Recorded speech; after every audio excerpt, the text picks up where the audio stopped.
actuellement en apprentissage de pâtisserie, en deuxième année. Je voudrais avoir d'abord mon CAP et j'aimerais bien faire un connexe en boulangerie. L'apprentissage, je trouve qu'on en apprend plus. Il y a beaucoup plus de pratique.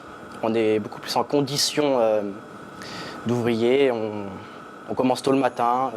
On a déjà un avant-goût du métier. C'est important d'être bien formé car un patron cherche toujours un ouvrier compétent. Je suis artisan boulanger-pâtissier et chocolatier à Melun depuis 25 ans. Nous sommes très attachés avec mon épouse à la formation d'apprentis parce que nous avons pour habitude de recruter nos salariés à l'issue de leur formation. Mes colistiers et moi-même de la liste Fiers d'être artisans, nous sommes très attachés à la formation initiale et continue. On a besoin, nous, en tant que chefs d'entreprise, de salariés bien formés tout au long de leur vie, mais également nous, on a besoin de se renouveler, d'aller en formation régulièrement. Je suis Françoise Mariage, je dirige une entreprise de peinture. C'est une entreprise familiale. Je travaille avec mes deux enfants, Laurent et Mélanie. Et Mélanie donc est en formation ADEA à la Chambre de métier, c'est-à-dire une formation d'assistante de direction. Je fais cette formation pour être plus efficace et organisée dans mon quotidien et avoir une vision de l'entreprise un peu plus globale et seconder mon frère de manière efficace.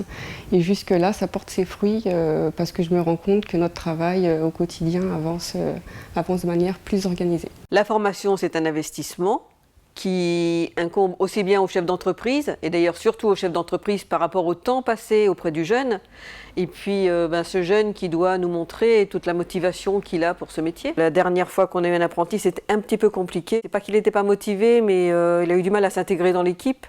Et cette génération Y, je veux dire, c'est apprendre avec des pincettes. Ce qu'il faudrait faire, c'est que la Chambre de métier, au niveau de l'enseignement des jeunes, leur explique un petit peu exactement comment est une entreprise, exactement ce qu'on attend d'eux. Pour une entreprise, l'apprentissage est indispensable, surtout pour une entreprise de peinture où il y a des tas de techniques qui ne peuvent que s'apprendre qu'en les appliquant. C'est pas toujours facile d'être maître d'apprentissage. On a forcément des échecs, mais il ne faut pas s'arrêter sur ces échecs parce qu'on a tellement de bonnes expériences de jeunes qui se battent pour faire perdurer nos métiers. C'est ce qui est le plus glorifiant et permet de partir la tête haute lorsque l'âge de la retraite est arrivé. Dès aujourd'hui et avant le 14 octobre, votez Fiers d'être artisans.